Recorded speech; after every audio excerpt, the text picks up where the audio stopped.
साथियों, हमारे देश में जितने जिले हैं उतनी ही अलग अलग चुनौतियां भी हैं। एक तरह से हर जिले के अपने अलग चैलेंजेस हैं। आप अपने जिले के चैलेंजेस को बहुत बेहतर तरीके से समझते हैं और इसलिए जब आपका जिला अगर जीतता है तो मतलब देश जीतता है। जब आपका जिला कोरोना को हराता है तो देश कोरोना को हराता है। और इसलिए जिले का मिजाज, गांव गांव में एक मैसेज कि मेरा गांव मैं कोरोना मुक्त रखूंगा, मेरे गांव में मैं कोरोना को प्रवेश नहीं करने दूंगा, ये गांव के लोग संकल्प लें। और गांव के लोग जिस प्रकार से व्यवस्थाएं करते हैं, मैं तो हैरान था पिछले बार जबकि ये कालखंड था और पता नहीं था कि इस स्थिति में कैसे करना, फिर भी हमने गांव में एग्रीकल्चर सेक्टर के लिए कोई लॉकडाउन नहीं लगाया था। और मजा यह है कि खेतों में गांव के लोग काम करते थे तो खेत में भी सोशल डिस्टेंसिंग के साथ खेती के काम शुरू किए थे। पिछली बार आपको याद होगा। मतलब हमारे गांव कितनी तेजी से संदेश को पकड़ भी लेते हैं और अपनी जरूरत के हिसाब से उसको मॉडिफाई करके पक्का कर लेते हैं। गांव की ये ताकत है। मैंने देखा है आज भी कई गांवों ने अपने यहां आना जाना सब बहुत अच्छे ढंग से मैनेज किया है। गांव की जरूरत के लिए एक या दो लोग बाहर जाते हैं, चीजें लेकर के आते हैं, गांव में बांट देते हैं और गांव में से कोई मेहमान भी आए तो उसको पहले बाहर रखते हैं। गांव की अपनी एक ताकत होती है, उस ताकत का अपना एक उपयोग होता है। और मैं साथियों कहना चाहूंगा कि कोरोना के खिलाफ इस युद्ध में आप सब लोग एक बहुत महत्वपूर्ण भूमिका में हैं। आप एक तरह से इस युद्ध के फील्ड कमांडर हैं। जैसा कि किसी भी युद्ध में होता है, फील्ड कमांडर बड़ी योजना को मूर्त रूप देता है, जमीन पर उस लड़ाई को लड़ता है, परिस्थिति के अनुसार निर्णय लेता है। आप सब भारत की इस लड़ाई के महत्वपूर्ण फील्ड कमांडर्स के रूप में आज नेतृत्व संभाल रहे हैं। और इस वायरस के खिलाफ हमारे हथियार क्या है? हमारे हथियार हैं local containment zones, aggressive testing और लोगों तक सही और पूरी जानकारी। हॉस्पिटल्स में कितने बेड्स उपलब्ध हैं, कहां उपलब्ध हैं, ये जानकारी आसानी से उपलब्ध होने पर लोगों की सहूलियत बढ़ती है।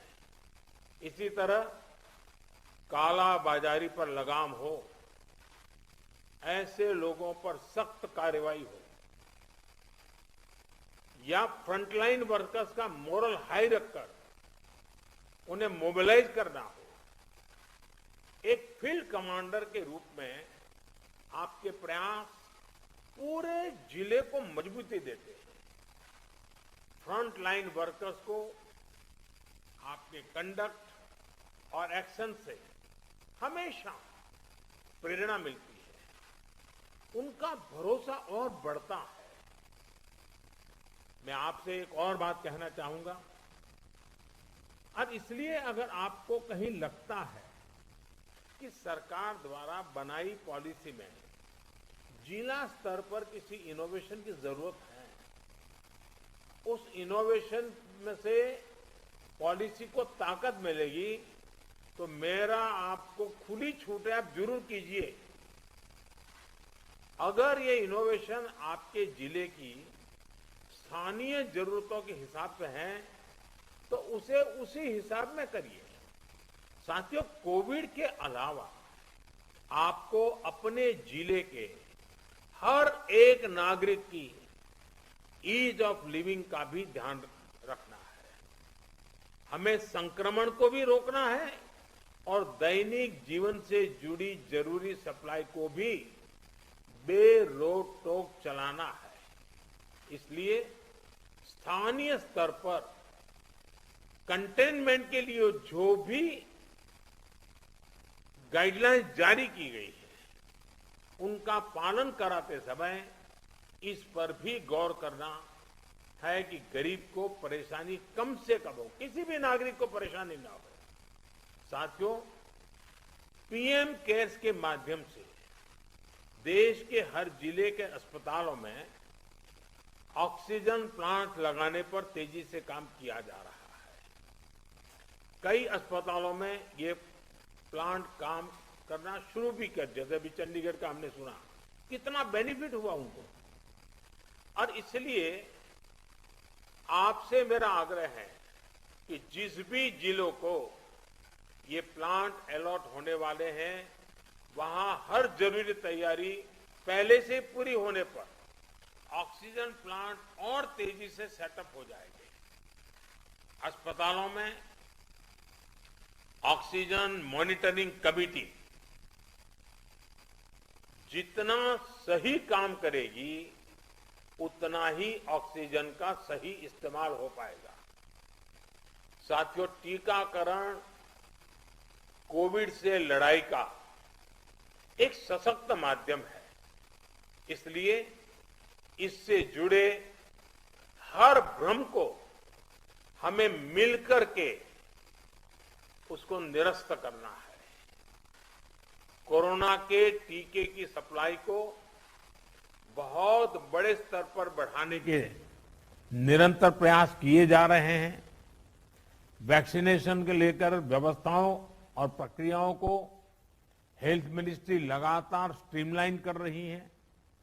कोशिश ये है कि अगले 15 दिन का शेड्यूल राज्यों को एडवांस में मिल जाए। इससे आपको भी पता रहेगा कि जिले में कितने लोगों के लिए वैक्सीन उपलब्ध होने जा रही है और आपको किस हिसाब से तैयारी करनी है। वैक्सीन वेस्टेज रोकने में जिला स्तर पर सही प्रबंधन की भूमिका के बारे में भी आप अच्छी तरह जानते हैं। आपके सहयोग से वैक्सीन वेस्टेज पूरी तरह रुक सकती है। इतना ही नहीं, ऑप्टिमम यूटिलाइजेशन की दिशा में हम सफलतापूर्वक आगे बढ़ सकते हैं।